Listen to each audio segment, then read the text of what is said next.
welcome to The Infinite Way, where spirituality meets humanity.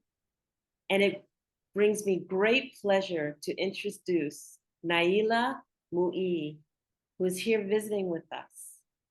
And I will share that this woman has a great gift that she brings to humanity. Naila, share with us just a little bit about your background. Yes, thank you for having me on your podcast. Thank you for the opportunity to just come together and to be able to connect. And so, as you said, my name is Naila Mueid, and I work as a transformational consultant, coach, mystic, and artistpreneur. My fields of industry, if you will, they move through three different main sectors: education, psychology, and spirituality. And my all in all, my purpose and my calling is to facilitate clarity, purpose, and inspiration for people. And so, as I'm working as a coach or a consultant, what I'm really doing is helping people gain soul alignment and life fulfillment by going through 8 seed topics and helping them to access deeper and deeper depths of themselves and of their life, and an understanding of how to actually engage in life through deeper authenticity. I have written 3 books. I have 2 more coming out in 2023. And I basically have love every opportunity to really connect with people and to build and to share what's on my heart and soul, that might be a contribution, to others. So that's a little bit about me and what I do. And I love it. Thank you so much for sharing that. So I'm sitting here, and the first question that comes to mind is, who is Naila from a little girl that grows up to want to be able to do all of the things that you bring to the table? Who is Naila when she was a little girl? So as a little girl, I was the same as I am now. I remember like my first job, was ironing my dad's clothes. I remember getting like 25 cents for shirts and 50 cents for pants. So being an entrepreneur and doing a side what they call hustle or gig, and then having a paper route to babysitting. I remember getting on the radio with my dad. He listened to morning shows, and I would call in, 10 years old, call in with questions or comments, on the topics that the people were speaking on. I was always fascinated by, political and religious conversations. I was engaged in sports as a young person. My first sport that I played was double dutch. Ah, I actually competed in double dutch.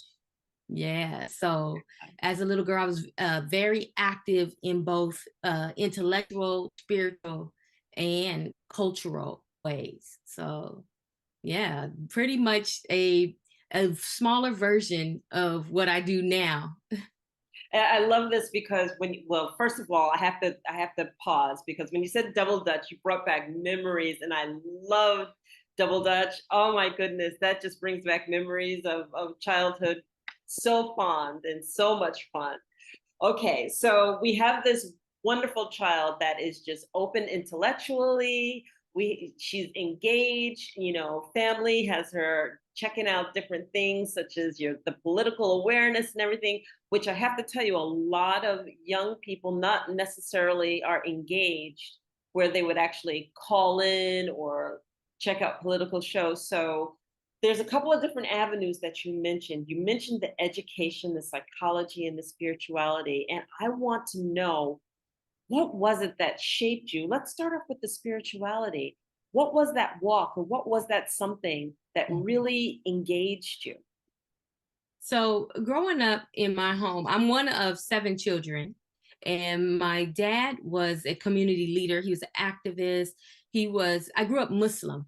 And so Mhm. in my household, my dad was the imam, which, if you're not familiar, the imam is the head of the particular masjid. And so, as the imam, he, married people. He taught Arabic classes. he was the leader in the masjid. And so growing up in a household with someone who's a spiritual leader, that gave me, and I'm going to say as a Black man, he came up through, he was born in 1939, right? So he came up through all that entails, Oh the yeah. end of the Depression, in the war, and then through the Jim Crow, and whatnot. And so he took on that Black activist and that, need to really make sure that his children and his family didn't see themselves as less than. And Hmm. so one of the things that I remember that was key, and I used to ask my dad, what's important to you that I take away from your philosophy, from your teaching? What would be the most important thing? And he said, to be a free thinker. And I remember that deeply because that was right on par with what I felt, Yeah. never wanting to be, you know, have my mind and my thoughts dictated by someone else. And so coming up with my dad as an imam and my mom, she was a community leader as well, but in a different way. She was a community builder. She would gather community around her. She put on plays. She like taught the young people, the youth in the community. And she was a master seamstress and a beautiful singer. And both of them were so multifaceted. They Yeah. had artistry and they had intellectual pursuits. And so just coming up in my household, it was just natural to have a political conversation where it might not have, not I won't say might, it wasn't so natural to have intimate or affectionate conversations, but it was very natural to have political, spiritual, and intellectual conversations. Okay. Okay. That's wonderful. So that states a lot because that means that studies took place. So you called yourself a mystic. And so I want our audience to Yes, understand ma'am. the depth of what that mysticism means and what that is, if you don't mind Mhm. sharing. No, not at all. I appreciate that. I appreciate the focus on that because for me, that would be the first focus of my life, my main foundation. And so when I say I'm a mystic, what that entails is one, being spiritually grounded in my life and all of my life coming out of my spirituality. So my spirituality isn't something that I go to when I'm having an issue or a problem or when I'm pleading for something from my creator, from God. My spirituality is the actual grounding and foundation of my life. And so when I say I'm a mystic, it's coming from one, having been one who has walked a process of initiation. And I know initiation is different for many people. And I won't share too deeply about initiation because initiation is a deeply sacred spiritual Yes. walk, right? For each person who walks through it. But one, someone who has been initiated into a deep foundation, a deep culture of spirituality in a particular path. Two, one who is living it. So it's not just something that I did way back when. I've been living it on a day to day basis in a deeply rooted way. And I study it. And when I say study, it's coming from the true sense of education, where Hmm. there's a drawing out, not a stuffing in. So it's not I'm researching so that I can find something out. My study is my daily practice.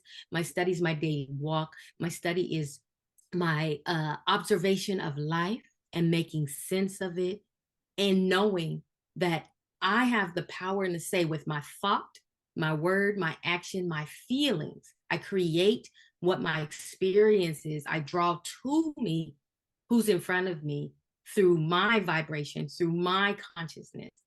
So as a mystic, I bring forth what I hold in thought. I bring forth what I am consciously, right? Yes. We are all bringing forth what we're holding in thought, but most people are not conscious of that. So Yes. I'm conscious of what I'm bringing forth. I'm conscious that I have a say in it. And then I also express it in artistic and intellectual ways, right?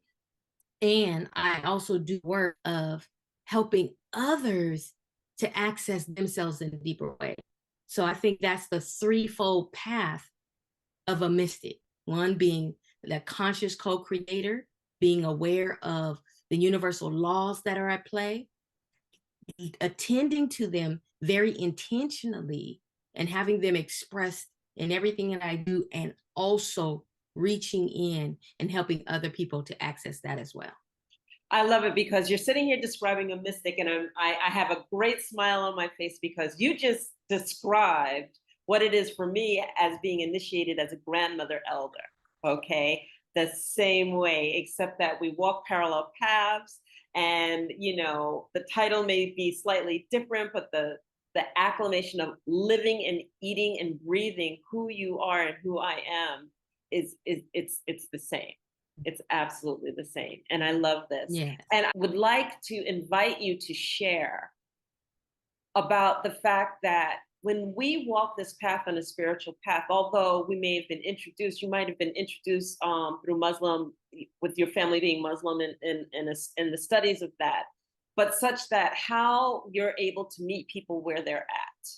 Because people have this idea that if you come up with a certain religion, or if you come up with a certain way of life, that's it. You can't see any other way. There's only one way that you would ever be able to engage, and that would be someone who's fellow in that religion. But I know for a fact that you are able to meet and greet people anywhere that they're at in life, and whatever they've done in life, no matter what their background or studies or whatever the case may be. So share a little bit about that. So I want to come back to that.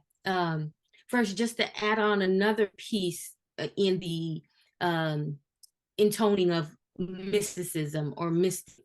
And Okay. so being initiated into myself, being initiated into a deeper understanding of God, of life, walking the path of the initiate, which is simply for me, one with the intention to become self-realized, right? And so with that, there's an access and a light that begins to be emanated. There's that can be felt by people who you're interacting with, that can be felt by people. I'm also a poetic storyteller. And so I have the wonderful opportunity to bring forth, to transcribe energy into the form of poetry, or what I call poetic prayer. I liken myself to being a little bit of Khalil Gibran, a little Rumi mixed with Maya Angelou, Nikki Giovanni, and Lauryn Hill, Uh-huh. right? And Yeah. so in my mysticism, I'm bringing through a lot of different energy, transcribing that into the word, and then being able to meet people where they are. How that's connected is because I'm not making it up. It's the energy that is being desired in that moment. And I reference it from a place of the best and highest good for all involved, right? And so whoever I'm sitting in front of, the conversation is going to be different because this interaction is different.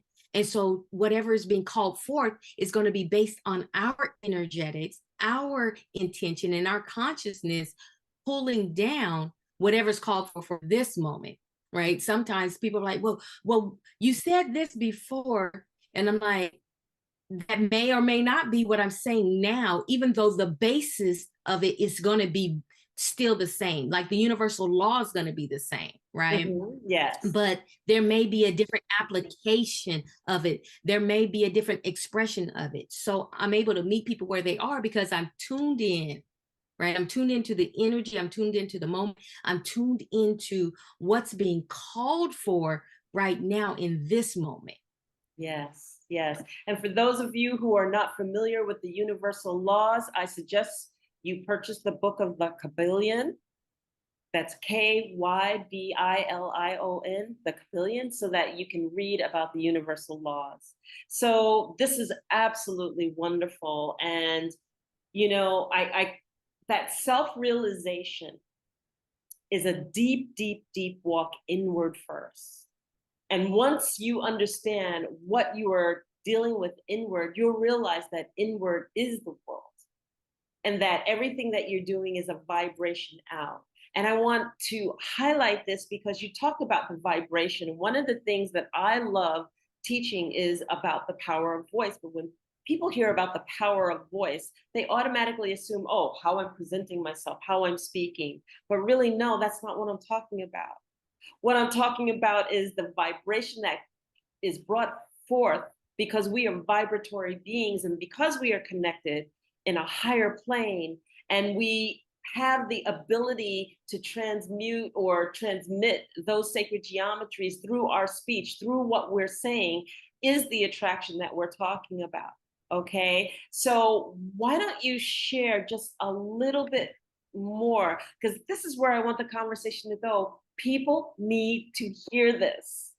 They need to hear that, Yes. we take them through the tutorial of, if you shed everything, all of the roles that you are, and you come down and you're stripped to that vibratory being that you are, now you're finally looking at yourself in the mirror. And you should love what you see because it is naked, it doesn't have any of those defined roles, those defined human roles that we put on ourselves in order to work through what we have to do in humanity, but that there is such a deeper and higher plane when we're absent of those roles and how we can bring forward our strength and our culpability when we are able to just look at ourselves in this manner. So if you have anything Yes. on your mind, just share your thoughts. So definitely. So, and one thing I want to say is, you mentioned for them to read the Kabbalion for more information on the universal laws, and I love the Kabbalion, and when I'm coaching with people, it's one of the first books that I recommend. Okay, read this in preparation, for our work. And I have Yeah, a discourse, on my YouTube, um, and on my Patreon where every discourse I do, everything is grounded in universal law. That's one of the key seed yeah, topics, because in order to actually be able to assess your life in the right way, you have to have an understanding of universal law. right. And one of the universal laws is the law of vibration, or the principle of vibration, right? And so when we're talking about that vibration and meeting people where they are, what we're talking about is really there are different degrees of understanding. Like, we are all children of God. We are all come forth out of the mind of the Creator. Our degree of awareness is just different, right? And so we're unlocking different degrees of awareness, and based on different degrees of desire and willingness. Yes. And so out of that, you're going to get our different vibratory frequencies, right? And we all are emitting energy. And whether it is going to be of a higher vibration or a lower vibration, but we are, in order to be alive, in order to express, in order to have beingness, you have a vibratory frequency, right? And Yeah. so that's going to be based on the thoughts that we're choosing. That's going to be based on where we choose to dwell in our life, right? And you mentioned sacred geometry, and I'm gonna wrap this back around. So I put up the flower life behind me right here. That's right. Right, because our sacred geometry, are the physical body. Yeah, the physical body actually contains a lot of different sacred geometric shapes and energies. And so when we're looking at Dr. Emo's study of water, right, and how he really showed under the microscope the different shapes that water takes on depending on the thought that is expressed toward them, or the word that is expressed, it takes on a different pattern and shape. It's the same with our bodies. And that's why we get either health and wellness, or if there's sickness, decay happening. It's based on our vibratory frequency. It's based on the thoughts and words that we are living in, the consciousness that we're choosing to dwell in.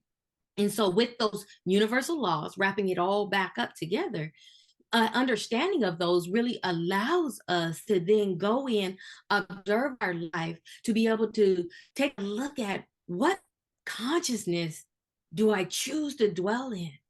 And that's going to change throughout the days and the weeks and whatnot. You might notice, well, most of the time, I'm in, a consciousness of, let's say, lack or limitation. There's sometimes I'm in a consciousness of abundance, or most of the time I'm in a consciousness of fear, or sometimes I'm in a consciousness of calm or peace, or sometimes I'm in a consciousness of wanting and trying to hustle, and because I think that I'm not, right? And Mhm. so really being able to understand that my consciousness is my currency, that my consciousness creates my reality, just understanding that fundamental universal law will then be able to impact the rest of our lives. And so I think it's very important for people to understand that they are vibratory beings, and Yeah. for them to understand that there are universal laws that are in operation, whether or not they are aware of it or not. Right.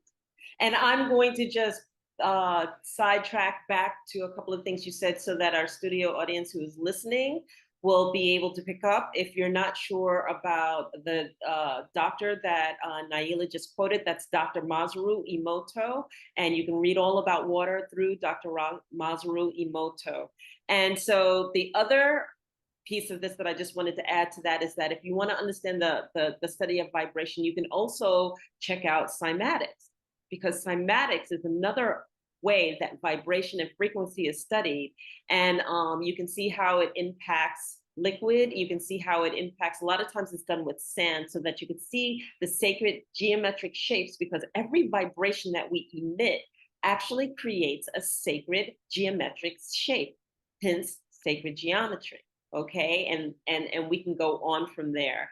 And I'm absolutely loving this because the key thing that you hit on was the fact that when a person is speaking, okay, and with the understanding of Dr. Emoto's work, and I write about this in my book, this is why I'm so glad that you brought it up, that the fact that when we speak, that vibration actually hits water, because water records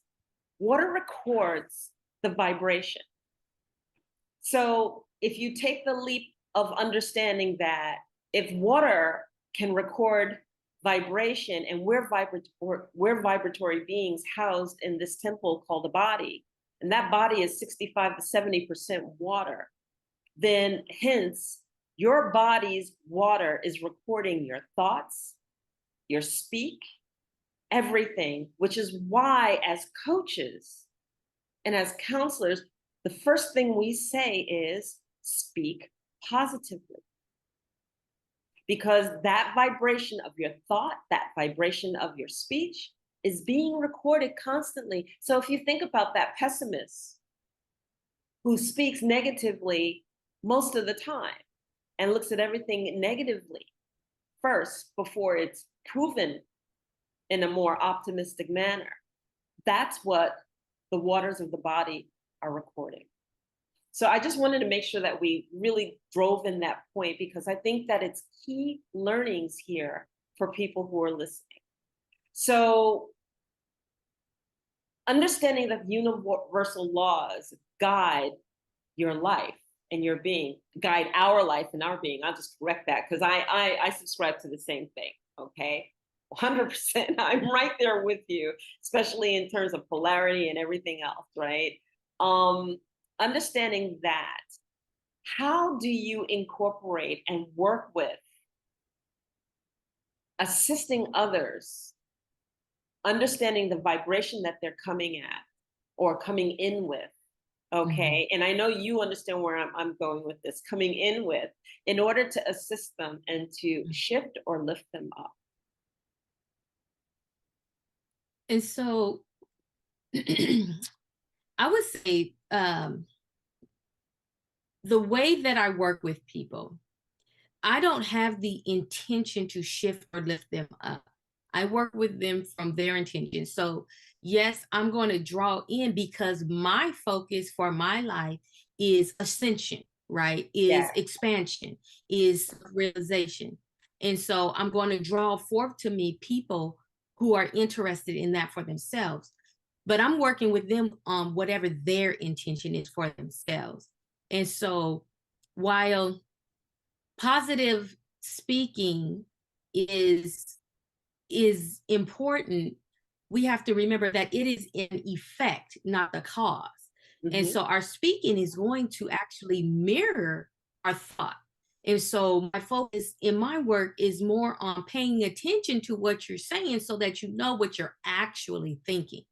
So if you are actually being more pessimistic, if you are actually find yourself in conversations that are less than um, or what you would call petty, then that's how you know, okay, I need to address the thought that I am dwelling in, the frequency that I am reaching for. And so it's not so much about the affirmation of it as it is the belief system. And so my work is really going to go about tackling that underlying belief system, and then your words will reflect that, right? Exactly. And so as they're coming in, you know, we all attract ourselves because vibrations can't live in the same space if they are polar opposites, right? You can't have hot and cold right here, except for at the line where over in Brazil, where the water is warm on one side, but they don't mix, right? Like a And you repelling can see the magnet. delineation is right there. Yes. And so I'm going to attract people of my own vibration. But at the same time, we may not be at the same awareness level. And so what is going to happen is I'm going to be listening as they are talking and speaking about whatever they're seeing in their lives. And this is the importance of observation and assessment. It's like, what do you see in your relationships? What do you see in the work you're doing? What do you see in your community? What are you seeing, you know, across the board in your health, in your finances? So really doing a thorough assessment to understand the consciousness that you're living in, and then we can address the consciousness, right? And the speaking will just follow along because it is an effect. The health will follow along because it is an effect. The finances will follow along because they are an effect. The relationships will follow along because they are an effect. And so I really, all of my work starts with assessment and really allowing people to go deeper into understanding themselves, their lives, and how they find themselves where they find themselves. And I love that because many coaches, that's the piece that they're missing. They don't know how to do the assessment. And as they're doing the assessment, if it's generic and outside of themselves, it's just not there. And the beauty of what you just shared is that for those people who don't really know it, what you just shared was the alchemy of behavior, how behavior would be mapped right straight to alchemy. You do the assessment, then you understand, you know, what it is that wants to be separated and wants to be worked on and wants to be shifted or changed, given by that particular client. And then they move it forward based on the work that they're willing to do. It's beautiful work. It's beautiful, beautiful work. So understanding that, talk to us a little bit about your artistic side, your poetic, you named it the poetic prayer, and that just piqued. Matter of fact, I'm going to put you on the spot. I would love for you to share maybe your favorite poem or your favorite artist, poetic artist that you tapped into. I love Lauryn Hill. I love Maya Angelou. I mean, you didn't name anyone that I wouldn't just like grab onto. So would you mind sharing with us a little bit of your favorite poem? I don't have a favorite poem. You know, Okay. I don't have one that says, "Ooh, this is the one I like more than others." I have myself written 250 pieces. Wow. Um, and I like everything is intuitive, everything is called for in the moment. So wherever I am, the moment will be speaking forth something, right? And so in that moment, that will be the favorite or whatnot. And it's going to be all different. What I do, like I just went to a conference in Atlanta this past weekend called the Generational Wealth Conference. And so there were a lot of different speakers, and I did some poetic storytelling at a reception Friday night. And the piece I did there was perfect for what that conversation was about. And it was about excellence. And it's called Supping at the Teat of Mediocrity. And so it spoke about coming away from mediocrity, not seeing ourselves as mediocre and really claiming our excellence. Whereas if I'm in a comedic journey, you know, if I'm going to Egypt and I am doing something there, it's going to be a totally different kind of piece. Where if I'm speaking to high school students about something, so it's going to be totally different, right? Right. And so I would say my natural go-to or preference, I don't have one if I'm centered in the truth of who I am as a channel, right? Because it's not for me. It's for whoever is in front of me. It's for our relationship. It's for the moment. It's to uplift and to bring forth an energy that's being called for. So I would say if you're feeling inspired and you want to hear something, tell me if there is a topic you want to hear on. And then I can speak, you know, I can read something that I have on a particular topic or subject, right? Or I can just listen and say, okay, here's one. Well, I'm going to let you just listen in for a I'm little always bit willing to share. because I'm loving this. And I'll just share a little story. So it's so funny. I remember when I was in high school, and I was always told that I could never be a writer. I had a guidance counselor Mm. tell me, "Oh, you should go to a remedial college, right? Because your writing is not good." And I bought that for a little while. Mm. You know, I was like, "Oh, I'm not a writer." You know, hence I just embarked on that mathematical side because I'm a problem solver. I love pulling things apart and putting things back together. Until you know what, at some point I don't remember when it was, but there was just this epiphany of I can do this, I will do this, and I don't care what anyone has said. And I started writing different stories down and everything, and I ended up writing 2 books. But one of the things that I always found really, really phenomenal, I love the connection, which is that I could be asleep and I could wake up in the middle of the night and I could write down a full, complete poem or story because it was channeling so clear. It was like somebody talking to me, and I'm just writing down the words. So I know that I Mhm. have a handful of poems that were told to me from the other side. And I love that. And I guess I want to ask you, is that similar to what some of your experiences might be as you channel through the poetry, or how is it for you? So for me, when I am transcribing energy, um, I don't, I wouldn't reference it as from the other side per se, or from, so I know that there's a lot of different conversation about channeling, right? And Mhm. so in one of my books that I've done, I speak about being a channel, not as I'm bringing through a different entity or a Right. separate energy, but it's just bringing through energy. And so for me, there'll just be something in the moment that is being spoken energetically Okay. that I get the gift and honor of giving expression through words and through energy, right? Because even as I'm delivering it, there's energy still coming off, right? There's still energy coming through. And the words, I'll do this piece.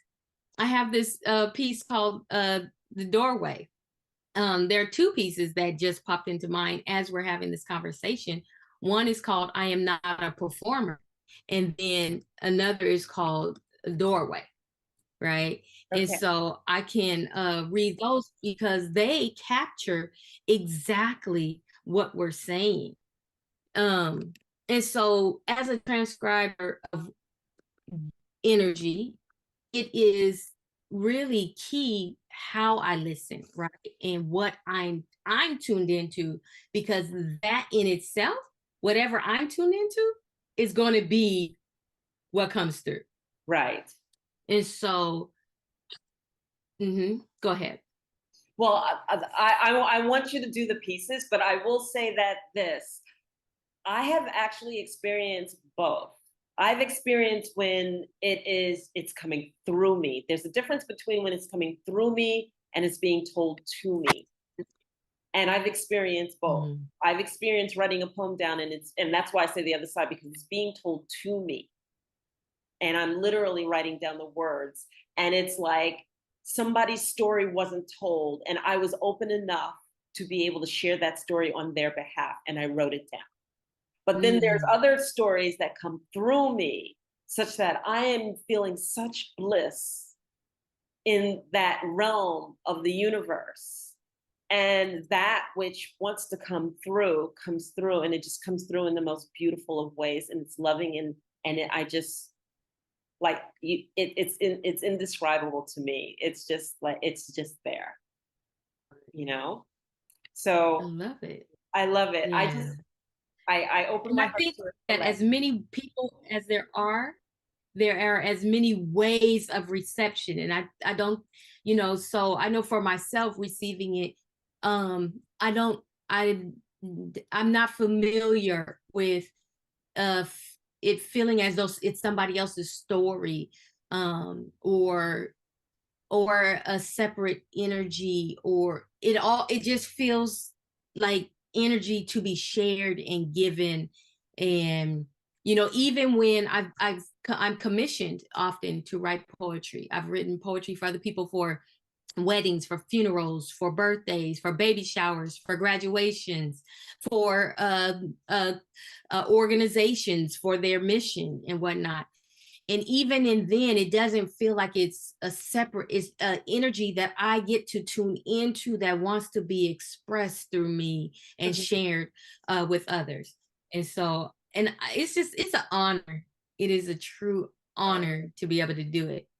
So I'll share the one called Not a Performer, and then I'll share the one called Doorway. Okay. And they speak to what we're speaking about. All right, so I always take a breath to breathe in, to open up, and to be more receptive for the energy that is available right now, not for the energy that I remember when I wrote it, not for the energy that came through any other time that I gave it, but for the energy that is available right now.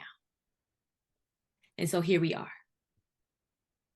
I am not a performer. I am not here simply to entertain and amuse you. I am here to inspire and infuse, to activate and ignite the seed within you that was planted at the moment of conception, the immaculate conception as seen by the divine, from Alpha to Omega and known as all good. What I offer is wrapped in the totality of what I speak. It is not simply a word or a thought, but a vibration release, expressed through my being. Yet and still, vibration is thought. What lies beyond, extending from the active streaming, the effortless existence of life of which I speak. Clear your mind and open your heart that you might hear me. I am not a performer. I am not here simply to entertain and amuse you. I am here to inspire and infuse, to activate and ignite the life that is you. That's that piece. Beautiful. I love it. So beautiful. Thank you. Thank you. Yeah, and it's just a pleasure, for me to offer, poetic prayer, poetic storytelling all the time. And earlier you asked, do I have a favorite poet? And so I don't have a favorite poet either, but I would say, like those names that I mentioned earlier, I think that all of them together would be what I would say is my favorite dwelling place, you know, where you have that roomy, that deep mystic tradition of Mhm. poetic storytelling. And then you have Khalil Gibran, you know, like wonderful. Then Yes, you have that Maya Angelou, right? So, and then that Nikki Giovanni and then Lauryn Hill. And so we have the deep mystical tradition wrapped in the cultural tradition of Maya and the urban essence of Nikki and Lauren, you know, and yes. you will feel a little bit of what I bring. I'm feeling it. Love it. All right, so here we go. Doorway. What I have to offer is not found in these words that I am saying. These words are but a doorway. And if I will but step through them, I will be a blessing. You see, the expression is not the cause, it is the effect. The substance and sustenance I am is not dependent upon my articulations. So as I stand here before you, expounding upon that which flows as me, we are asked not to get caught up in the temporal, but use it as a tool that can guide to the eternal. We are invited into a dimension a little more subtle, reaching beyond the physical plane, accessing the astral and etheric fields, moving through and resting in the causal realm on our way back to source. Though we really never left, our awareness was simply focused on the illusion of separateness. The all that is all that I am. And as I seek me first the kingdom, all the delights of being are simply unfolding before right seeing. While caught up in the illusion, we seek after treasures and cast pearls before swine. But when we lay down our plight and surrender, we can see what's next. Oh, but we can't get caught up in what's next. But we can see what is now. And I acknowledge what is now as the perfect creation of God. And I simply allow. I surrender. Peace. That was powerful. That was Thank powerful. you. Thank you. Thank you. What a gift you are to humanity and to this world. My goodness. Okay, so here's the deal. I don't even want to let you go. And Mm. there is much more conversation to be had. So I want to invite you back. I would love to do a part two and even a part three if needed. I want this to unveil naturally and not rushed. And so would you do us the honors of coming back? Yes, yes, for sure. That would be my pleasure and Oh, in my honor. Yeah. so what an honor it is to have you here. What an honor it is for you to have shared your definitive gifts. And I say that with a plural and not just a singular. And still more to come because we want to learn more about your books. And I want to make sure that I capture all of your information. So we will put it in the description field here so that you can get contacted.